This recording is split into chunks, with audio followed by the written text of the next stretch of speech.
Running. আচ্ছা ভাই, আপনি এরকম ফ্যানের সাথে এরকম ভাবে আপনি এটা পেঁচাইছেন কিসের জন্য ভাই? ভাই এখানে যে মশা দাদা, জি।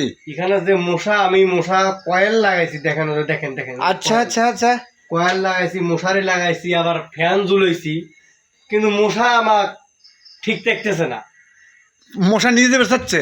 মশা আমাকে তুলে নিয়ে অলরেডি নিয়ে গেছিল, আমি ব্যাক করেছি, এখন চিন্তা করছি ফ্যানে তো আর মশা লাগে না।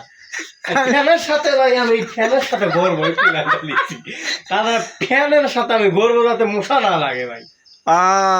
আর কি ডিসিশন ভাই? এর কি ডিসিশন আমি দিচ্ছি, আপনি ওখান থেকে খুলে ফেলান, ওটা খুলে ফেলান, ওটা খুলে ফেলান, আমি দিচ্ছি। আচ্ছা, হ্যাঁ খুললে ডিসিশন বলেন। ডিসিশন হলো গা, আপনি এই ওখানে আপনি না পেঁচাইয়া আপনার পা, হাত পা আমি বাইতে থুই, আমি হাত পা বাইতে থুই, যাতে মশা যাতে আপনাকে উড়ো না আনলে যেতে পারে। হ্যাঁ তা করেন ভাই, কিন্তু উড়ো নিলেও ভালো কথা, কামড় তো ঠিকই দিবি।